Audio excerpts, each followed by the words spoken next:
The defense arrested today in the murder trial of Lindsay Clancy. Clancy admitted to strangling her 3 young children in their Massachusetts home back in 2023. Clancy's attorney argued she isn't criminally responsible because she was in the grip of a psychotic break.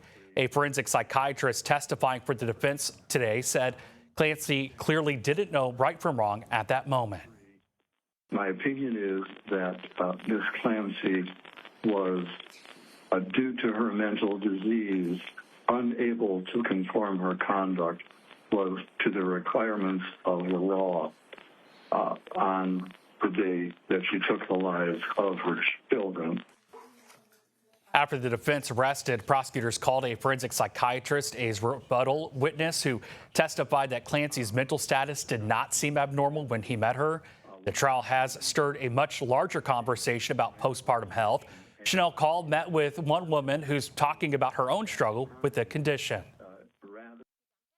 Good job! Haley Ashcombe dreamed of having a big family. I had always wanted to be a mom. But in 2020, after giving birth to her first son, Kane, that dream turned into a nightmare. It first presented kind of as insomnia, difficulty sleeping, a lot of anxieties, but they continued to escalate. What I believe were intrusive thoughts ended up turning into voices.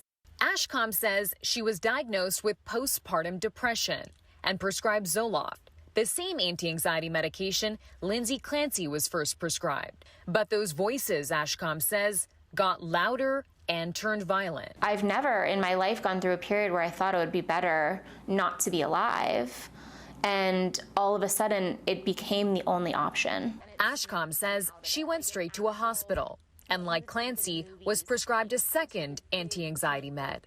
Did those voices go away? Unfortunately, they just continued to get worse. Ultimately, she checked herself into a psychiatric hospital where she says she was diagnosed with postpartum psychosis. How much did you know about postpartum psychosis?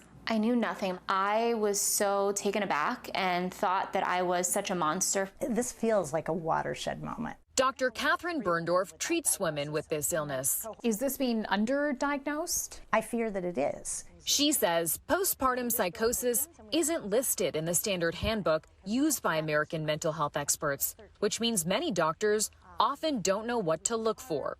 Are women falling through the cracks here? Yeah, they are. It's a very lethal and dangerous illness that, when left untreated, has tragic outcomes. Ashcombe is thankful she got the treatment she needed in time and went on to have 3 more children without experiencing psychosis again. What's your message to women? You're not alone, and in seeking help, you're actually doing a really good job both for yourself and for your baby. Chanel Call, CBS News.